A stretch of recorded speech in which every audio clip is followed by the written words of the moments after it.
Hello, everybody. Welcome to episode 119 of Buds and Blue Jays, your place for all things related to the Toronto Blue Jays. I'm Jesse Burrell. That's Riley McConnell. And Riley, the Blue Jays went to our home away from home this weekend to go visit the Seattle Mariners. And all of our friends from the West Coast came down and visited us. And although the series went better, Riley, than it did last year when we were in Seattle and we got swept in 4 games, it's still, we're leaving the Pacific Northwest with a little bit of a sour taste in our mouth as the Blue Jays only win 1 of the 3 games, and they were nail biters too. There was drama. A lot of stuff happened in that episode. We're going to get into all that in this episode here, and we got a whole bunch of stuff going on. The Blue Jays made a trade, for goodness sakes. Trade deadline stove is getting hot, so we will talk about that. And then we're going to dive deep into the trade deadline candidates, see what more pieces could fit here with the Toronto Blue Jays, Riley. But I'll let you have the first word here. How are you, first of all, before we get into the heart of the episode?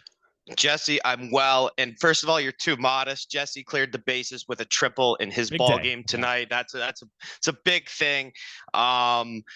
Jesse, it would have been nice if we could have done that in a couple situations in this game, cleared the bags with a triple or an extra base hit. We had a clutch hit today, Espinal, which is good. Our only win of the series. Listen, it's not August yet. There's a panic button on the table. I don't think anyone should be pushing it right now. I still think we're in really good shape. Again, our division is just relentless. I don't know how many times we have to say that. The Seattle Mariners are a pesky team. Mm-hmm. The Seattle Mariners are a very pesky team. Kyle Raleigh, 2 home runs against us, man. That guy he owns us. That guy's the new Nick Markakis of who's hit the best against the Blue Jays, man. It's unbelievable. And Teo facing us, I know that he got a warm standing ovation in the Rogers Center. I don't think he did. I think he hit a home run in the Rogers Center, if I'm not mistaken. I know he had something. He did. And I was there. Well, he came up big in this series for Seattle. I mean, sucks for us, but at the same time too, listen, we put up 8 runs on the board. We gave up 9. Every game was super close, Jesse. You said nail biter. Every game was a 1-run game. It was anybody's game. Everything happened late in the ball games. It was literally the toss of a coin. It could have gone either way. We could have swept them. We could have got swept. We end up salvaging a win in game 3, and I'm okay with that. There's a lot of good, and then there's a lot of not so good, Jesse. Just some guys that should be putting up offensive numbers aren't. We getting a good start from Yusei Kikuchi in game 1, and then maybe not so good from Gosman. I feel good about it, but again, it's just one of those series that you look back at and you can say, hey, we ended up getting a win in game 3, and games 1 and 2, 1-run losses. Hey, not the end of the world, man. We still got a lot of ball to play, and I got all the confidence the boys are gonna come in the next month here. I know we still got a series to go, but we're so close to the deadline where you got 2 months left in the season, and a lot can still happen. Yeah, the 3 1-1 games, those could have easily gone either way. But before we dive into the deep and the specifics of what happened in the series, this is episode 119 of Buds and Blue Jays. So my little Blue Jays related facts here are that's how many home runs Sean Green had with the Toronto Blue Jays was 119. And then number 119 was the number of earned runs that Dave Lemonaskis, a pitcher who was on the expansion team, 1977. Yeah. That's how many earned runs he gave up with the Toronto Blue Jays, his season high. And if you go to the WAR leaderboards, Riley, number 119 for hitter WAR is Juan Francisco, who I know I had big hopes for, a massive swing. Couldn't hit a curveball, though. And number 119 on pitcher WAR was a guy who was with us on the dog days when the Blue Jays were not so good at the end of the 2010s, and that was Wilmer Font, who I think is now pitching somewhere in Japan. So, 119 there, Riley. Thought on those before we head to the game recaps. I actually know that Dave Lemonowski guy, that was our expansion draft, or one of the picks that we got from the Detroit Tigers. I know this from Out of the Park Baseball. Shout out Out of the Park Baseball, because I love me doing some expansion drafts. I don't necessarily pick them. I go other ways. I also break the game, so I don't end up with a 2-star pitcher. I end up probably picking someone a little bit better from the Tigers. But hey, it's on my devices. It's my baseball universe. Everyone else is just living in it. Love that. Let's get into the game recaps in a little more detail for those of you who might not have been able to watch it all. In game 1, the Blue Jays lose this game 3-2. The Jays had a 2-run lead in this game. Then they give up single runs in the 7th, 8th, and 9th. It was the Teoscar Hernandez revenge game as he hit a triple. Honestly, the Blue Jays should have walked him and gone after the hitter behind him. But hey, they didn't, and they burned to pay the price with it. The Blue Jays mustered 6 hits in this one. Danny Jansen hit a big home run in there, and George Springer reached base 3 times in the game as well. In game 2 of the series, the Blue Jays lose this game 9-8. They gave up 3. Kevin Gausman gave up a 3 home run inning in the bottom of the third. 2 innings later, the Blue Jays matched with a 3 home run inning of their own to take a 5-3 lead. They end up leading 7-4 at one point before Seattle comes back with 5 in the bottom of the 7th. The Jays were able to get 1 in the 9th to put it within 1, but ultimately were not able to seal the victory here as they lose another 1-run game and a heartbreaker. The Blue Jays needed a win in the worst way in game 3, and they were able to do so. Alek Manoah gave up a 2-run home run in the bottom of the 2nd, but actually put up a pretty decent line for the rest of it here. The Blue Jays were able to get 2 in the 4th thanks to a Vladimir Guerrero Jr. home run. Brandon Belt added a solo shot of his own. And the Blue Jays were able to sneak out a win with good pitching from the back end of their bullpen to seal out the deal. Tim Meza, Jordan Romano got the save, albeit shaky, was able to get it done with holds from Trevor Richards and Eric Swanson. So after the series, the Blue Jays have a record of 55-45. We are currently 6.5 back of the Baltimore Orioles now, who are 2 games up on the Tampa Bay Rays. We are in the 3rd and final wild card spot. We are a game behind the Astros for the 2nd one, 2 games up on both the Red Sox and the Yankees. So a lot of baseball to be played, and we got to keep winning, basically, is what I'm getting at there, Riley. Which player do you want to talk about first, or what's the main storyline to come out of this series for the Toronto Blue Jays? I think there's a lot of storylines. Our home away from home, we go to Seattle, and I mean, hey, we hung in there, did what we could. But our game 1 starter, the former Mariner, Yusei Kikuchi, man, for me, had a hell of a line. Like his statistics, I mean, it doesn't do its justice. He gave up 5 hits and in his workload, which was 5 1/3, and 3 of them were infield hits. And he made really good attempts at defensive plays. He's a left. He's fantastic. He's a fantastic defender. I think one of them was fielded to the first base side, and the runner avoided a tag. The other ones were little dribblers up the third baseline. And for a left-handed pitcher to make those plays, right, those are tough plays for a lefty to make down the third baseline. You're doing things with your body. You're basically at some point have to turn every angle of your body. And Yusei Kikuchi launched a throw through a strike to Belt, leaving his feet in the process on the exit.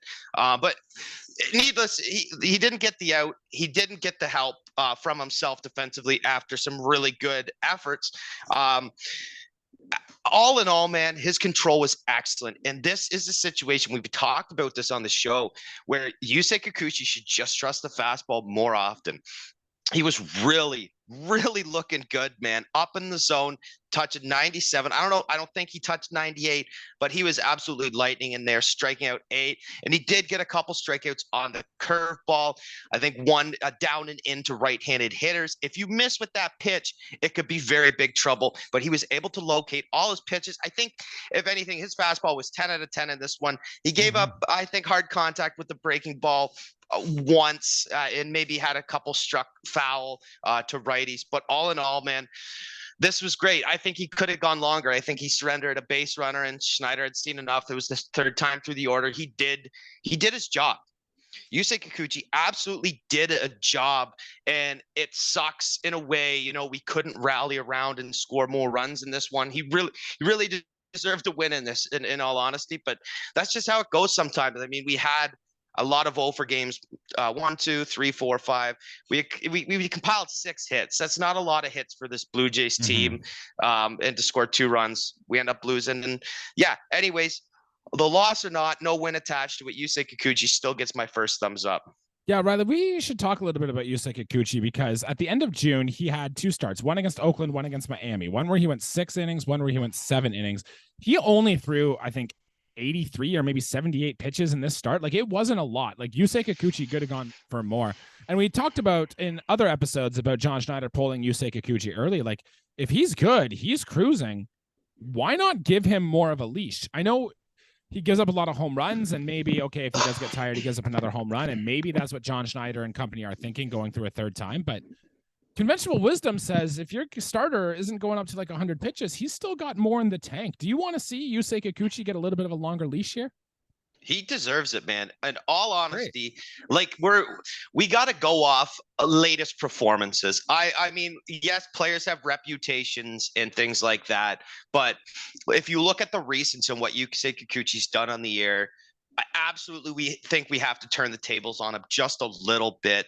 I don't know about 100 pitches, but I think you maybe let's see what he can do for the rest of that fifth, sixth inning area. And I mean, yes, it's the third time through the order, but he proved in that start that he gives up a hard hit and they float a base hit and he gives up 3 infield singles, struck out 8 and only gave up a walk. Like, to me, those are signs that he's still in this ball game. He very much still has his steam and he's still ready to throw. And again, it's one of those things like, would he have given up some earned runs later in the ball game? I mean, yes, there's a good chance of that, but he was still cruising, man. I would like to see him get a longer leash for sure. Me too. Yep. But again, like, not super long. I mean, again, if it's a bases loaded, there are 2 runners on in the 6th inning. I mean, it's probably time for Yusei Kikuchi to come out of the ball game, depending on what has gone on before. But again, this is a game. Yeah, Kikuchi could have thrown 10, 15 more pitches and maybe we're in a different situation, or we're maybe in a worse spot in the ball game. Who knows? But yeah, in the future, I would like to see it happen. Me too. While we're on the topic of our starting pitching, let's talk about the other 2 starters who made appearances in this series, and both of them were interesting, Riley. We've been following Alek Manoah every single start he makes. This was his official line today. He went 5 1/3 innings pitched, only 3 hits, did give up that massive home run, 3 earned runs total, 4 walks, Riley, but 6 strikeouts. So you could see a little bit of that. Then there's a positive and a negative, I guess. You could look at the walks and be like, okay, Manoah still isn't controlling his command. I don't know if he ended up throwing more balls than strikes, but it was that way for a large part of the game here. But I do want to say the slider looked like it was getting better. He did have, I think he got 6 whiffs on the slider, which was progress. We haven't seen him have that in quite a while. In fact, Pitching Ninja even threw up a video of Alek Manoah getting whiffs on his slider. So that's how you know things are going well, when Pitching Ninja is out there clipping your stuff. So I still think overall we think the start was kind of down, but 3 earned runs over, pitching into the 5th inning, that'll work, I guess, from Alek Manoah. And then Kevin Gausman, Riley, he wasn't at his normal self. His velocity was down quite dramatically in this one, 2 miles per hour on the fastball and stuff. And even that was the very first thing I noticed when watching Kevin Gausman pitch in this game. He ended up giving 3 home runs in that 2nd inning. And when your fastball's sitting 92 and not the 95 plus, I can see why a good power hitting team like Seattle can hit them pretty hard here. Maybe he's still dealing with that oblique injury that made him push that start back a little bit that he sustained during the All-Star break. So 2 players there, Riley, Kevin Gausman, Alek Manoah. What is your level of concern, I guess, or optimism for those players?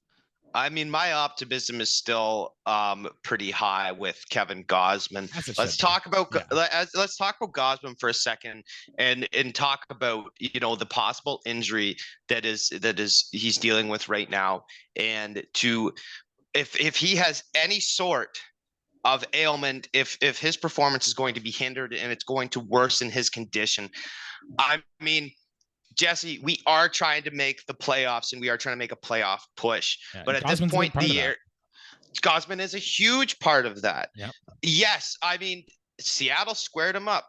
Back-to-back pitches. In fact, he gave up home runs to whoever. I think one was Julio Rodriguez, and yeah. I wasn't sure. I don't really care about what Seattle does. I'm watching our guys. I'm focused on our guys. But I mean, for the sole fact that Gausman went out there and gave up hard contact is not a good sign.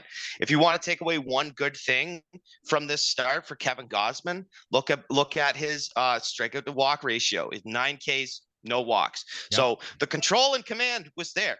Jesse, the control and the command was there, but he just gave up hard contact. I just hope Gausman is, not dealing with something too bad. As far as Alek Manoah goes, this is a start where he also went 5 1/3, as did Yusei Kikuchi. But I'm fine with Manoah getting the yank. At this point, if I'm holding 2 leashes, one for Alek Manoah and one for Yusei Kikuchi, my leash for Kikuchi right now is longer than the one for Alek Manoah. And that's almost crazy to say. If we were to talk about this, I don't know, however long ago, you would have called me nuts. But at this point, like, yes, Jesse, the slider looked great, and 6 strikeouts does look good. But I mean, Alek Manoah and the walks he's given up, the uncompetitive pitches he threw, and still giving up quite hard contact. Like, there's still a lot of holes in his game. I know he's working on a lot of different things. And hey, he's a guy who, was called up to the big leagues and performed immediately. And now we look at this 2023 year and see a lot of hiccups, a lot of imperfections in his game. And he's really been hung out to dry and really exposed.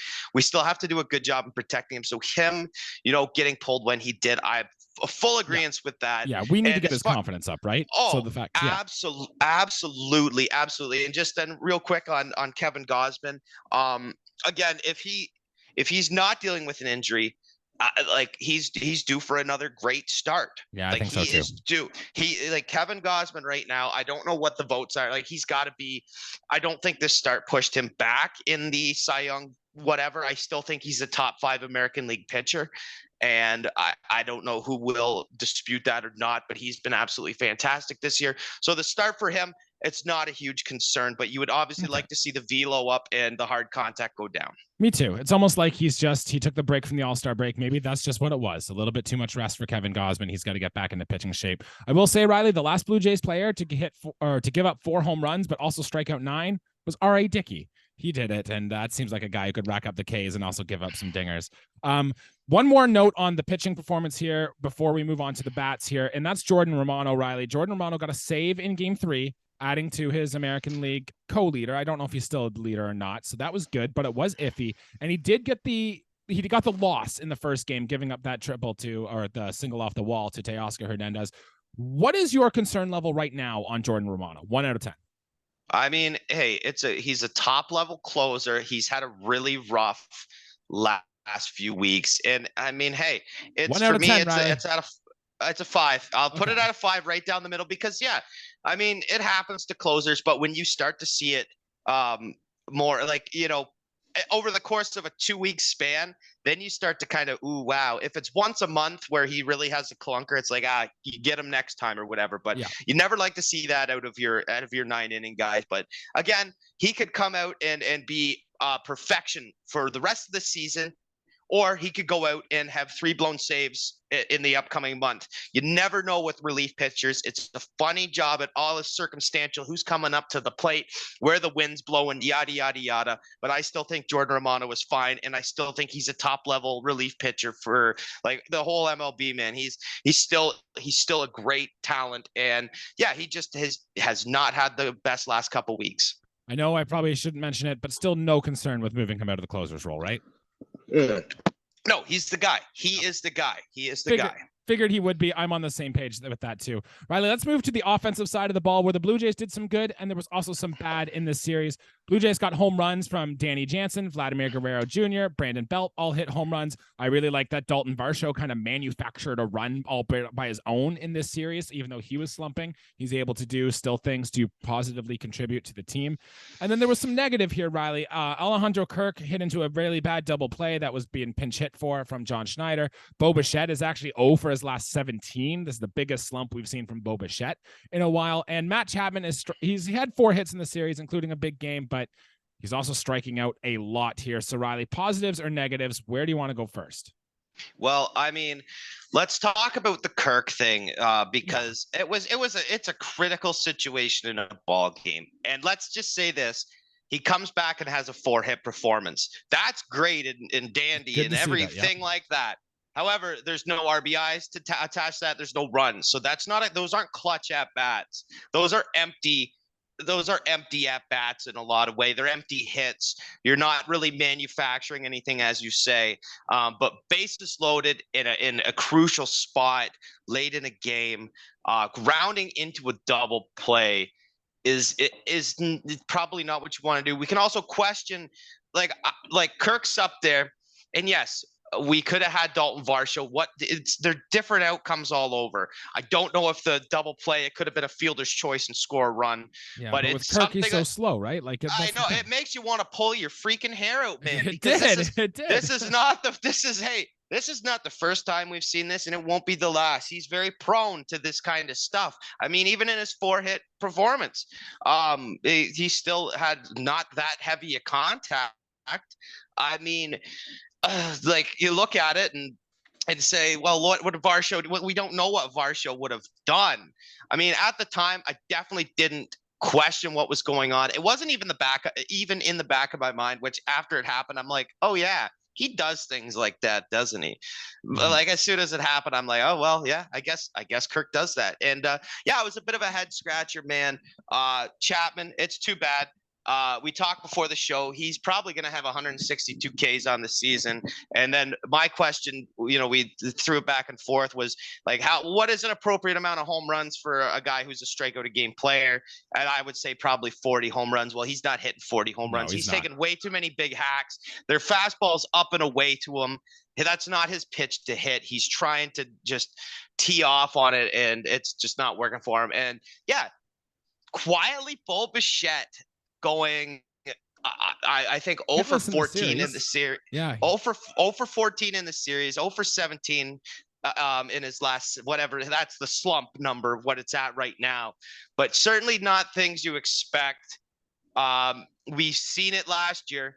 Bo Bichette at the end of the year turned it on. Hopefully we don't get a reverse where we already have seen the best of Bo Bichette this season. I'm hoping that's just, hey, baseball players, go through these times, and Bo Bichette will come back hungry and collect. We see those 2-3 hit ball games and maybe rack up 7 in a 3-game set or something, because we know Bo Bichette can do that. And that's just baseball, man. That's just, and part of it is still, he's very aggressive, as we know, just pitch recognition. I mean, even I know if I'm pitching against Bo Bichette, I'm throwing him 3 sliders low and outside, because at least once I'm going to get him to swing over a pitch in the other batter's box. Yeah, I have a lot more to add on these hitters, but we do got to move on to our next thing here. I just want to say it'll surprise nobody if Bo Bichette has a 5-hit game coming into LA underneath the bright lights there. And I wanted to add something I don't remember. Either way, moving on. I guess it must not have been that important. I want to talk about the Blue Jays made a trade, Riley. This is the first trade we've made this year. This one I thought was very interesting. We have acquired left-handed pitcher Genesis Cabrera from the St. Louis Cardinals. We traded away a very young 19-year-old catcher who was way down in our system, just drafted last year. Toolsy guy, interesting things, but is a long way away from the majors. It seemed like the St. Louis Cardinals wanted to kind of move on from this guy. He seemed like he needed to be a change of scenery type move. He does have a big fastball, Riley. He throws 98 and stuff from the left-hand side. He's got a lot of gas in there. The only problem with Genesis Cabrera, though, is he is a walk guy. He does have a lot of walks and all that stuff. So the stuff is good, Riley. You know I love a pitcher with good stuff, but we'll see how he goes. Apparently, he is in the team. He's got an upper 70s curveball. The changeup is for righties. He's got a ton of swing and miss. But yeah, burned by home runs this year as well. So what are your expectations, I guess, or what do you want to see from Genesis Cabrera, and what's his fit on this team? Jesse, this must be some kind of misunderstanding. That's all. All right, I won't make any Genesis band jokes anymore, but I do love Peter Gabriel and Phil Collins. Hey, I like the addition of a lefty. Breaking news, we probably aren't acquiring Josh Hader. This is the lefty that we're going to get deadline time. Yeah, he's not Josh Hader, though. I mean, he's not Josh Hader, but he's a hard-throwing lefty. Hey, maybe we're putting our eggs in different baskets. Who knows? I'm okay with this move. This guy's young. He has a lot of team control. And could he develop under Pete Walker? There's a really good chance that he could. I think his ERA and his whip does look very bad on the air, but there's a lot of good stuff under the hood. A great breaking pitch. And of course, a lefty that throws hard, man, is a great kind of lefty. I could see him possibly develop into a setup kind of role as his career goes on. He does have fairly strikes, but yeah. He's still developing, but at the big league level. I think it's a good addition. I think that any kind of depth we can add without giving up a ton is good. And yeah, the Cardinals just kind of wanted to ditch him, which is fine. Has the trade been won or lost? Well, we'll see what he can do on the bump for us. But adding another lefty in the bullpen. By the way, Tim Meza, and again in the series he had an appearance and was just fine. Yeah. Nothing too spectacular. But yeah, I mean, Tim Meza is the guy. But to have a second left-hander there's nothing wrong with that. 19 consecutive scoreless appearances for Tim Mazzo was probably something that should have been mentioned earlier in this episode. Riley, with the Genesis Cabrera signing, true or false? The Blue Jays are done adding relief pitchers this trade deadline. I'm gonna say true. I'm gonna say true. I think so. Yeah, because their bullpen on paper is pretty good. The bad news is, Riley, they had to send down my guy Nate Pearson to do so, and I thought that was interesting because they still have guys like Mitch White, and I think they want to give an extended look now to Jay Jackson, which I think is kind of interesting that they chose Nate Pearson as the guy. John Schneider says, Nate Pearson, sometimes you can get by with great stuff, but the next step is for Nate is to execute with that stuff. I think they want him to get his curveball a little better. We did see him get hit hard in this series. Also back against Miami, he did get hit hard a little bit. I think if you're the Blue Jays and you are trying to put your best team on the field right now, I think Nate Pearson is in that bullpen right now, but maybe they're just trying to spark him a little bit, get into his head a little more. I don't know. I'm sad to see Nate Pearson down in Buffalo, but that's what I think the plan is for him. I think like Mitch White is just a waster. I would have sent him down personally, but I'm also thinking that Pearson's going to get some good confidence. I don't think that this is the last we see of Nate Pearson in this season. Yes. Almost, not 100% certain. I can't predict the future, but I mean, hey, Jay Jackson had one inning of work and did his job. The guy just does not give up base runners. I don't know what it is. I know he's a journeyman. He's a veteran player. I'm fine with what Jay Jackson's spot on this team. I'm not okay with Mitch White's spot on this team. Yeah. If it's a toss up between Pearson and Mitch White, it's easily going to Nate Pearson. No question. Yeah. Not a chance in hell that Mitch White survives the trade deadline. I think the only reason he hasn't been cut yet is because the Blue Jays are embarrassed that they made a bad trade, trading Nick Frasso and Mitch White, and they're trying to hold on to any grain of salt that they can get for this. Riley, we're running out of time here, and I want to get through this here. I'm going to go through the top 10 names based on Bleacher Report of the top trade targets that are going to be available in this trade deadlines. And I just want you to give me a quick yes or no. Should the Blue Jays trade these guys, or are the Blue Jays going to trade for these guys? Got it? Yeah, absolutely. Yeah. Number one, Shohei Ohtani. Are the Blue Jays going to trade for him? Absolutely would love to see it. Not a chance. I'm kind of with you on that, Riley. I would really love to see it. I just do not think it's going to happen. Number two, I guess if the Padres decide to tank and they decide to move on from Blake Snell, how do we feel about him? I think that's too steep. I don't think we'll acquire Blake Snell, although, hey, we know what he can do, but I just don't see it happening. I would love Blake Snell on the team. I think he is very good, but I am with you on this. So I guess Lucas Giolito, the White Sox, is next. I know you love your AL Central pitchers. Is he going to end up a Toronto Blue Jay this year? It would be very cool, and there is a non-zero chance that happens. I would have to say, and I'm surprised at I don't know what the deal with the White Sox and Giolito is. I think he's a fantastic pitcher with a great repertoire. I don't think the White Sox see it that they got a couple younger guys that they want to ride with, but I would love to see it. I think there's a like you say, non-zero chance, but I'm very doubtful.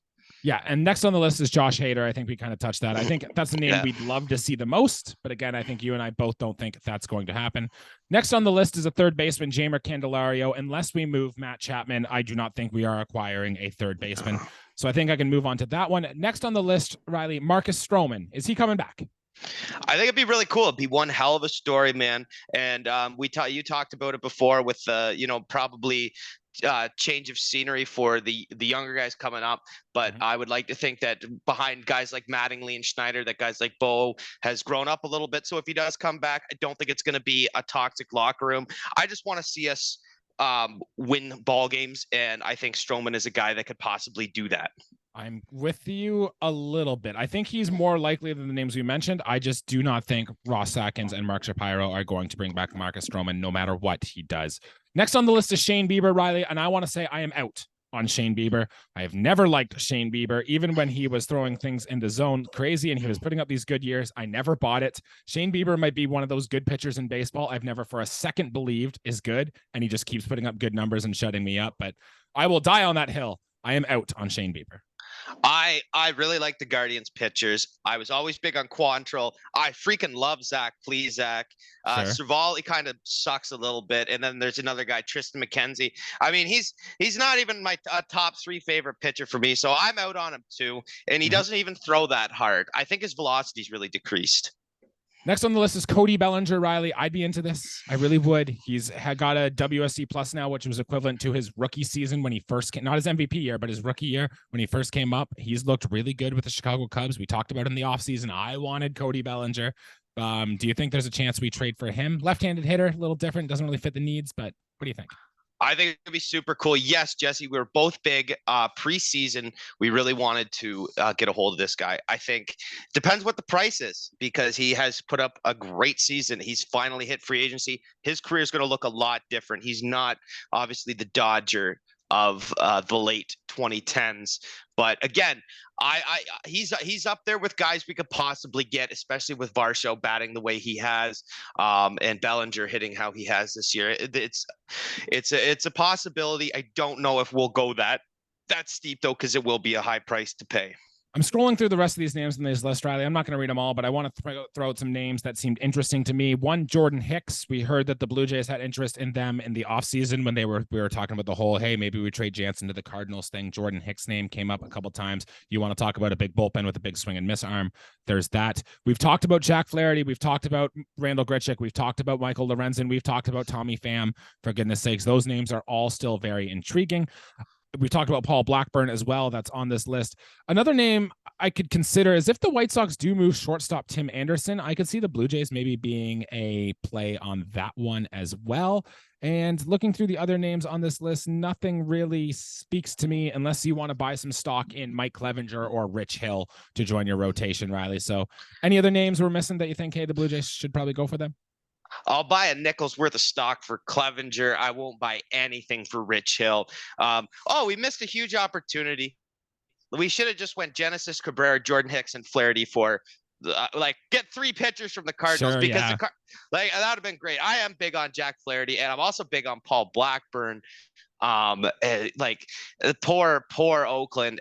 Paul Blackburn is a guy who I think if he pitched for the Yankees, he would probably his career would look a lot different, right? But it just doesn't. But I still think that there is a starting pitcher out there who is a soon future Blue Jay. That is my hope. That is the execution. I think that is what needs to be executed.